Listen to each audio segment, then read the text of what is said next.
नमस्कार मंडळी, आईच्या किचनमध्ये तुम्हा सर्वांचं हार्दिक हार्दिक स्वागत आहे। आज आपण वडापाव बनवत आहोत। तर त्यासाठी मी बेसनचं पीठ चाळून घेत आहे आणि ते एका भांड्यात आता आपण काढून घेऊया। हा ओवा आहे, हा हातावर चोळून मी ह्या पिठात तो घालत आहे। हे मीठ, चवीपुरतं मीठ आपण यात घालून पिठात घालायचं आणि एक चिमटभर सोडा घालायचा, म्हणजे बेसनला हे चांगलं व्यवस्थित कुरकुरीत करते। जास्त सोडा ह्यात खपत नाही। आणि आता ह्यात आपण ज्या प्रमाणात आपल्याला पाणी लागणार आहे त्या प्रमाणात आपण पाणी घालून थोडं थोडं पाणी घालून हे पीठ ढवळून घ्यायचं। आणि आपण जे आता बटाट्याचा मसाला तयार करणार आहे त्यावर हे पीठ घट्ट बसावं इतपतच हे पातळ करून घ्यायचं। पाण्याचं प्रमाण आपण सांगू शकत नाही, कारण आपली डाळ वेगवेगळ्या प्रकारची असते, दळण्याचा प्रकार पण आपला वेगवेगळा असतोय। तर हे आपल्याला अनुभवानंच कळत जाते की आपल्याला हे कितपत पातळ पाहिजे आहे। असं हे पाणी घालून व्यवस्थित एकजीव ढवळून घेऊन याला एक 20 मिनिटासाठी रेस्ट करायसाठी ठेवायचं। ह्यात मी मोहन काय घातलेलं नाही आहे। असं हे पीठ आपण एकजीव करून ह्याला 20 मिनिटासाठी रेस्टला ठेवून द्यायचं। आपलं पीठ आता व्यवस्थित एकजीव झालेलं आहे आणि ह्या पद्धतीने हे असं एवढं पातळ आपल्याला हे पीठ लागणार आहे वड्यासाठी। तर हे एवढं लूज पीठ आपण करून ह्याला रेस्टसाठी ठेवून टाकायचं।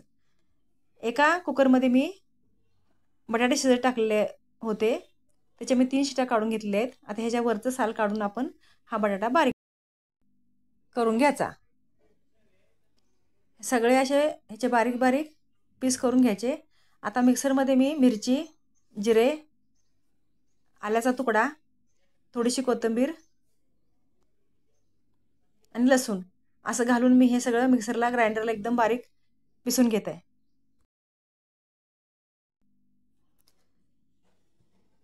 हे जिरे, आता हे जिरे आहेत बरं का, हे पण मी मिक्सरच्या भांड्यात घालून हे सगळं बारीक मसाला करून घेत आहे।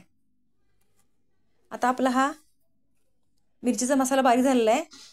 गॅसवर मी कढई ठेवून त्यात थोडंसं एक बारक्या चमच्यानं 1 टेबलस्पून तेल घालून ह्याची मी फोडणी करून घेत आहे।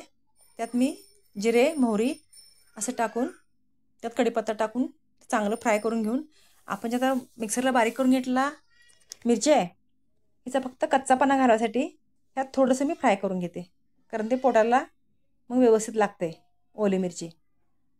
अशी ही मिरची चांगली भाजून घ्यायची आणि ही भाजलेली मिरचीचं हे मिश्रण आपण जे बटाटा कुस्करून घेतलं आहे त्यात हे मिश्रण सगळं मिक्स करून घ्यायचं।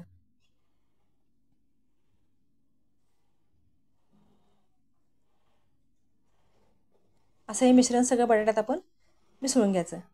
एकदा ह्या पद्धतीनं तुम्ही हा बटाटा वडा करून पहा। आपण यात कांदा घातलेला नाही आहे। हा व्हिडिओ जास्तीत जास्त लोकांपर्यंत शेअर करा। बघा मी आता हे तळ्यासाठी तेल ठेवलेलं आहे आणि ह्या मिश्रणात मी आता मीठ घालून घेत आहे। माझ्या चॅनलला लाईक करा, सबस्क्राईब करा आणि कमेंट बॉक्समध्ये आपली मते नक्कीच कळवा। जास्तीत जास्त लोकांपर्यंत हा व्हिडिओ शेअर करा। असे माझे 7 गोळे झालेले आहेत। तर आता असा आपला वडा आपण तेलात तळून घ्यायचा आहे आणि गॅसची फ्लेम पहिल्यांदा तुम्ही ते हाय फ्लेम करून चांगलं कडकडीत तेल तापवून घ्यायचं। नंतर तुम्हाला जसं पाहिजे असेल तसं ते गॅस बारीक मोठा करत राहायचं, कारण बारीक केलं तर कच्चा म्हणजे तेल त्यात ऑब्झर्व होते मग, आणि जास्त कडक केलं तर ते करपायची शक्यता असते। तर त्याचा बरोबर अंदाज घेऊन गॅस तुम्ही कमी जास्त करायचा आणि सगळे वडे व्यवस्थित क्रिस्पी तळून काढायचे। अतिशय सुंदर आणि स्वादिष्ट असा हा वडा तयार होतोय। याला तुम्ही हा माझ्या पद्धतीने करून पहा आणि माझा हा व्हिडिओ आपण पाहता याबद्दल मी आपली शतशः आभारी आहे। असे आपले वडे तयार झालेले आहेत। कलर पण याचा छान सोनेरी रंग आलेला आहे आणि पावासंग वडापाव आपण खाऊ शकतो। परत चटणीसोबत पण वडापाव छान लागतोय। नुसता वडा पण छान लागतो. हा एक असा पदार्थ आहे की हा सगळ्या वयातल्या माणसांना आवडते. लहान मुलं, म्हातारी माणसं, मध्यम वयाची माणसं, सगळ्यांना वडापाव हा पदार्थ सगळ्यांनाच एकदम आवडते. एकदा हा तुम्ही करून पहा आणि माझा हा व्हिडिओ जास्तीत जास्त लोकांपर्यंत शेअर करा. धन्यवाद. असा हा आपला वडा तळून झालेला आहे. मी वड्यासोबत मिरची पण तळलेली आहे. एकदा हा वडा तुम्ही माझ्या पद्धतीने करून पहा. माझा हा व्हिडिओ जास्तीत जास्त लोकांपर्यंत शेअर करा, लाईक करा आणि सबस्क्राईब करा. धन्यवाद. तर असा हा आतून एकदम मऊ, चविष्ट आणि वरून क्रिस्पी क्रिस्पी असा वडापाव अतिशय सुंदर तयार होतो.